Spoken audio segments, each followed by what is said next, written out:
오늘 윤석열 대통령 한덕수 국무총리와 첫 주례 회동을 했습니다. 본론을 얘기하기 전에 청와대 얘기부터 먼저 나왔습니다. 청와대는 과거에 그래도 가끔씩 개방을 했잖아요. 제한이 돼 있어.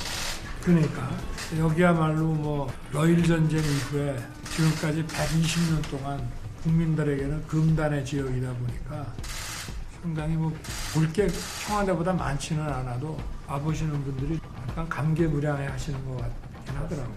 저는 좀 원형을 좀 계속 보존해가지고 사람들로 하여금 와서 역사적인 그런 것을 보는 게 좋을 것 같습니다. 앞으로 살 나라가 어떤 나라인지 좀 배울 수 있는 그런 공간이 좀 되도록 해야 되지 않겠나 싶습니다.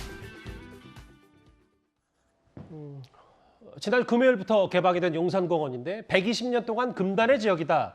시민을 감개무량하다. 한덕수 총리도 역사적인 것도 보는 게 좋을 것 같다. 이렇게 서로 화답을 했는데요. 수정숙 국장님. 네. 지난주 금요일에 윤 대통령이 국민의힘 지도부 만났을 때 김건희 여사가 청와대 이렇게 미리 봤었으면 여기 있자고 했었을 것 같다라는 후문까지 전해질 정도로 청와대 전면 개방, 용산공원 전면 개방에 대해서는 대통령의 자부심이 꽤 높은 것 같습니다.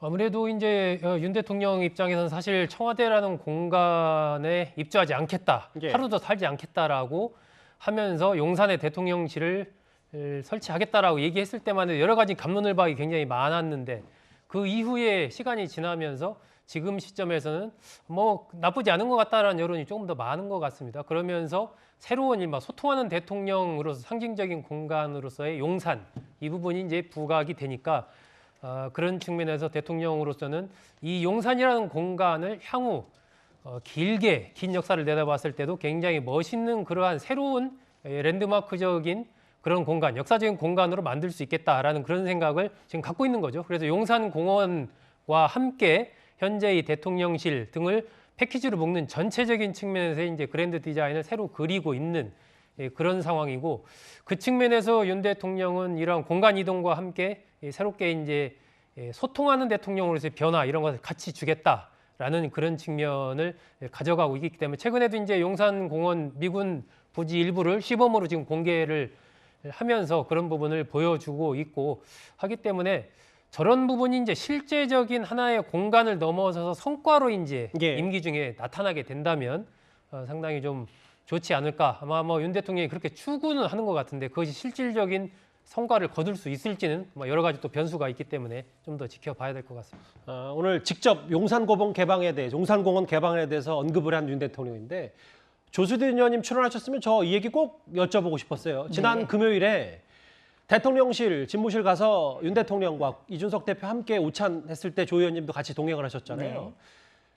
비공개 자리에서 여러 말들이 있었다고 들었는데 특히 뭐 청와대 이름 갖고 또 여러 후문들이 좀 있었다면서요? 네, 아마 기억에 이준석 대표가 이야기를 한 것 같은데 예. 이 공모가 한 3만 개 정도 이루어진 걸로 아는데 그 3만 개를 다 혹시 보셨느냐 이런 질문이 나왔어요. 새 대통령 집무실 이름이요? 네, 그러니까 윤석열 대통령이 보지는 못했는데 참 고민이 좀 된다. 왜냐하면 이 어떤 상징성, 이름이 가지고 있는 상징성이 굉장히 크지 않습니까? 예. 그런데 이게 참 마땅치가 않다는 거예요. 그러면서 이제 무슨 이야기를 하냐면 미국의 화이트하우스 같은 경우에는 백악관이라고 우리가 번역을 하지 않습니까? 네. 그런데 그렇게 해서 관을 붙이면 쉽게 말해서 좀 그 중화요리 전문점 같은 그런 어떤 인상을 받을 수도 있고 예.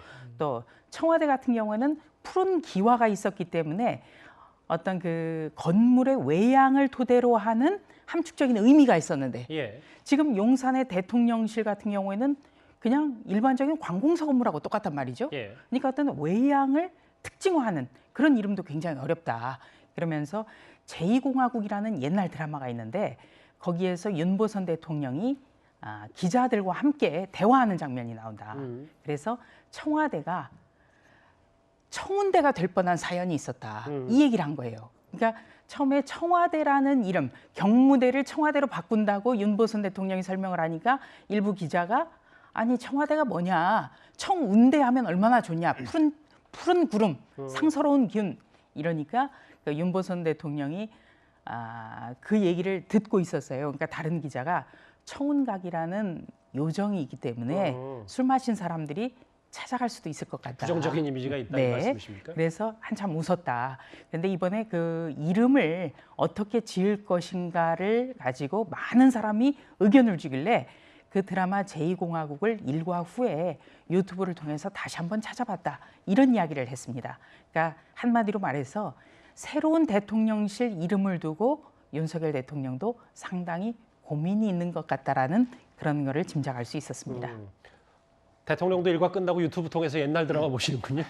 조 의원님 짧게 질문 하나 더 드릴게요. 네. 언론에 공개된 것 말고도 당시 비공개 오찬 회동에서 저희 뉴스탑10에만 공개할 수 있는 대통령과 혹은 조 의원님 혹은 이준석 대표 간의 새로운 내용들이 공개할 수 있다면 뭐가 있겠습니까? 글쎄요. 비공개이기 때문에 공개할 수 있는 건 참 없습니다만 그 오늘 김건희 여사가 권양숙 여사를 예방을 갔지요. 예. 거기에 대한 어떤 그 단초가 그날 자리에 나왔어요. 그러니까 작년 10월에 후보로서 봉하마을에 갔는데 안타깝게도 권양숙 여사를 만나지 못해서 매우 서운했다. 아하. 이런 얘기를 하셨거든요. 예. 그렇기 때문에 오늘 그 김건희 여사가 일부러 더 찾아간 것 아닌가. 어떤 내조를 보일 수 있는 그런 자리로서 권양숙 여사 예방을 하는 것 아닌가. 그리고 또 한 가지는 3월 9일 날 대통령 취임식 때도 건강의 이유로 뵙지 못했기 때문에 좀 배워야 될 것 같다. 이런 말씀을 했습니다. 예. 비공개 회동 얘기 조금이나마 알려주셔서 감사합니다. 예. 청운대라는 언급을 했던 대통령의 후문 얘기까지 만나봤습니다.